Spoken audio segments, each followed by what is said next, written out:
그렇게 어린 시절부터 역을 좋아한 거구나. 기모토사라는 감탄한 듯이 말했다. 스쿠르는 고개를 끄덕였다. 얼마간은 조심스럽게 그는 상대가 자신에 대해 이공계 대학이나 관련 직종에서 흔히 찾아볼 수 있는 전공밖에 모르는 오타쿠라는 인상을 갖게 하기 싫었다. 그렇지만 결국에는 그리 될지도 모른다. 왠지 어릴 적부터 여기 좋았어. 그는 인정했다. 꽤 일관성 있는 인생이네. 하고 그녀가 말했다. 조금은 재미있어 하는 말투로. 그러나 거기에 부정적인 울림은 없었다. 왜 그것이 여긴지, 여기여야만 하는지 잘 설명할 수는 없지만 사라는 미소 지었다.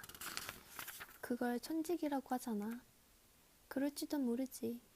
스쿠르는 고개를 끄덕였다.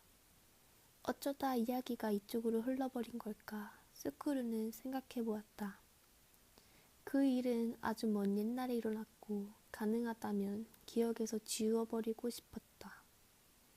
그렇지만 사라는 무슨 영문인지 스쿠르의 고등학교 시절 이야기를 듣고 싶어 했다. 어떤 학생이었고 무엇을 하며 지냈는지에 대해. 그래서 이야기는 자연스럽게 5명의 친밀한 그룹에 대한 것으로 흘러갔다. 색채 가득한 4명과 색채가 없는 다자키스크루. 두 사람은 에비스에서도 한산한 골목의 조그만한 바에 있었다.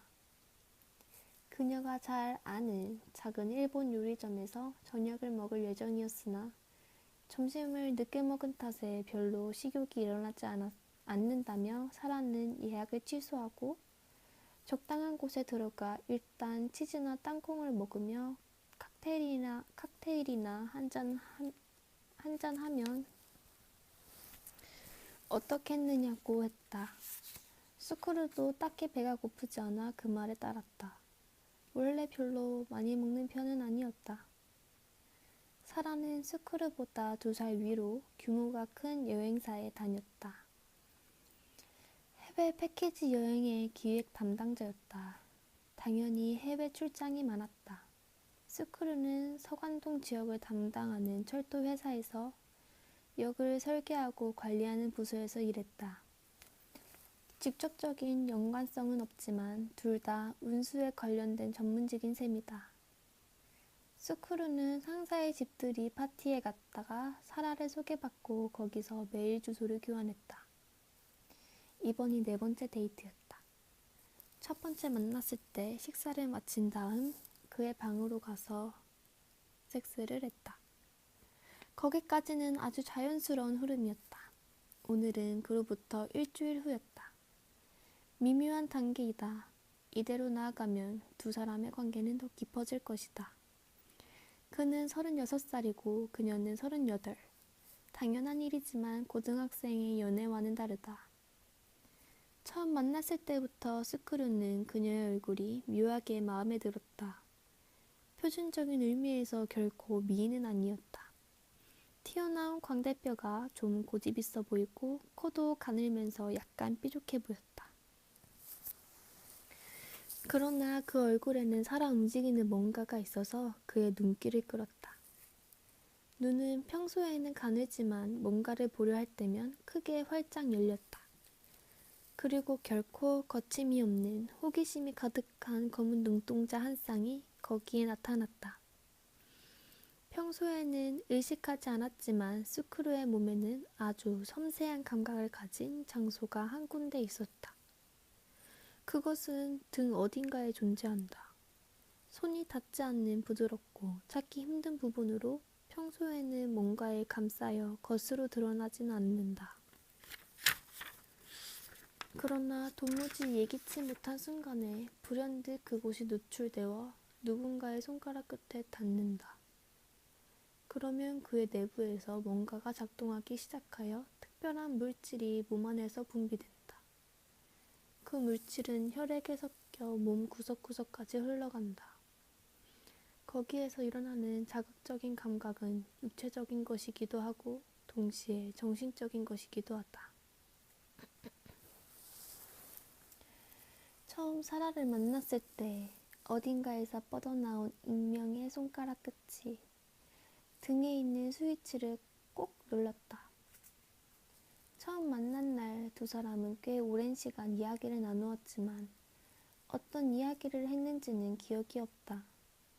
기억나는 것이라고는 등에서 느껴진 확 하고 뭔가가 퍼지는 듯한 감촉과 그것이 그의 몸과 마음을 가져다준 말로는 잘 표현하기 힘든 신비로운 자극뿐이었다.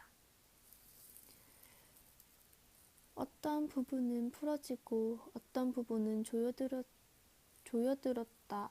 그런 느낌이었다. 그것은 도대체 무엇을 뜻하는 걸까? 다자키 스크루는 그 의미에 대해 며칠을 생각했다. 그러나 그에게는 형태가 없는 것에 대해 사색하는 것 자체가 애당초 무리였다. 스크루는 그녀에게 메일을 보내 식사를 함께 하자고 청했다.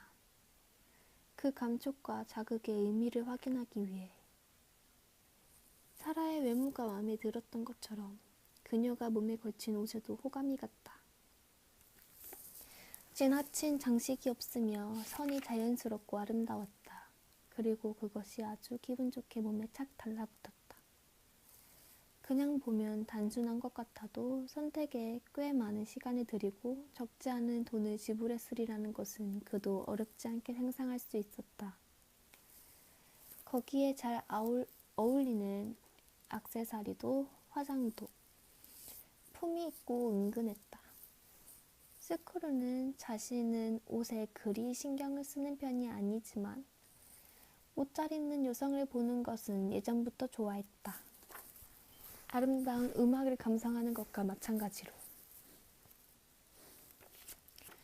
그의 두 누나도 패션에 민감해서 데이트를 나가기 전에 아직 어린 스크루에게 옷이 잘 어울리는지 물어보곤 했다. 왠지는 모르지만 아주 진지한 태도로 이거 어때? 이거랑 이거 잘 어울려? 그럴 때마다 스크루는 남자로서 자신의 의견을 솔직하게 말했다. 누나들은 대체로 동생의 의견을 존중해 주었고 그는 그것을 기쁘게 생각했다. 그런 습관이 어느새 몸에 배고 말았다. 스크루는 연하게 탄 하이볼을 조용히 마시면서 사라가 입은 원피스를 벗기는 장면을 머릿속에 은밀히 떠올렸다. 후크를 벗기고 지퍼를 그대로 내린다. 아직 한 번밖에 경험하지 못했지만 그녀와의 섹스는 기분 좋고 충만한 느낌을 주었다. 옷을 입었을 때도 옷을 벗었을 때도 그녀는 실제 나이보다 5살은 젊어 보였다. 피부는 새하얗고 유방은 너무 크지 않으면서도 둥그렇다. 시간을 들여 천천히 그녀의 피부를 쓰다듬는 감촉은 정말 좋았고 사정을 한 다음 그 몸을 안고 안온한 기분에 젖어들 수 있었다. 물론 그것만으로 다 되는 것은 아니다. 잘 안다. 사람과 사람의 결합이 아닌가. 받아들이는 것이 있으면 주는 것도 있어야 한다. 사라는 고등학교 시절이 어땠어? 다자키 스크루는 물었다. 사라는 고개를 저었다. 내 고등학교 시절 같은 건 아무래도 상관없어. 정말 재미없는 이야기거든. 언젠가 이야기해줄 수도 있겠지만 지금은 당신의 이야기를 듣고 싶어. 그렇게 사이 좋았다는 5명 그룹은 어떻게 됐지? 스크루는 땅콩을 한 손바닥에 올리고 몇 개를 입안에 넣었다. 우리들 사이에서는 입 밖으로 내지는 않았지만 몇 가지 암묵적인 룰이 있었어. 가능한 한 5이서 같이 행동하자. 라는 것도 그 가운데 하나였어. 이를테면 누군가가 둘이서만 뭔가를 하는 건 가능한 피하도록 하자. 그러지 않으면 언젠가는 그룹이 흩어져 버릴지도 모른다고. 우리는 하나의 구심적인 유닛으로 존재해야만 했지. 뭐라고 하면 좋을까? 우리는 흐트러짐 없이 조화로운 공동체 같은 걸 유지하려 했던 거야. 흐트러짐 없이 조화로운 공동체? 그 물음에는 순수한 놀라움이 배어 있었다. 스크루는 살짝 얼굴을 붉혔다. 고등학생이니까 이런저런 이상한 생각도 하는 거지.